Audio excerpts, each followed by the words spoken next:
ìdààmú pọ̀ láyé kò sí ṣọ̀kan tí a bá wọ̀ tún wò sí ìjà ni.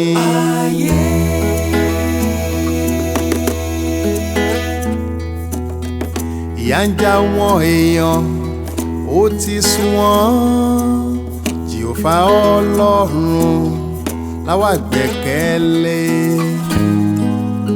tí Jehofa ní a ó máa ṣe a kò ní farawé ayé ìfẹ́ la máa fi ṣe ohun gbogbo ìfẹ́ la fi ṣiṣẹ́ wàásù ìfẹ́ ẹgbẹ́ ara wa jinlẹ̀ gan a kì í farawé ayé Jehofa ló so wá pọ̀.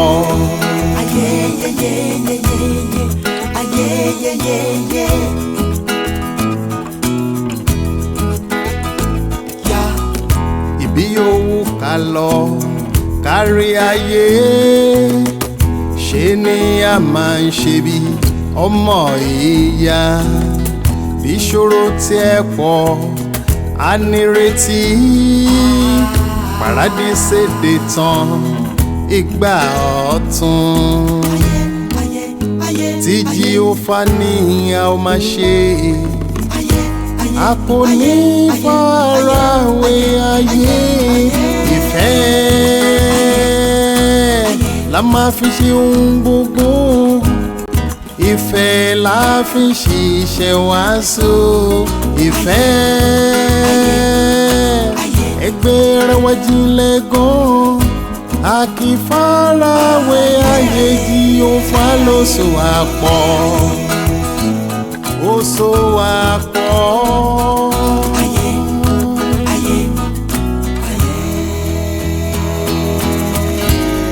kájú ló tọ́ka faradà ká má ṣe farawé ayé ìfẹ́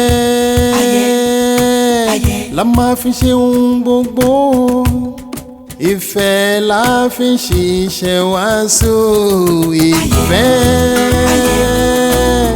ẹgbẹ́ ara wa jinlẹ̀ gan tí Jehofa la jẹ́ àyàtọ̀ sáyé ìfẹ́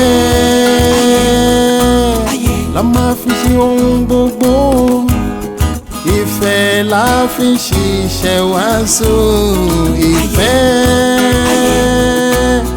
ẹgbẹ́ ara wa jinlẹ̀ gan a kì í farawé ayé Jehofa ló so wá pọ̀.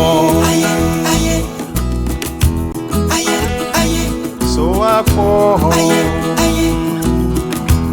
So wá pọ̀. So wá pọ̀.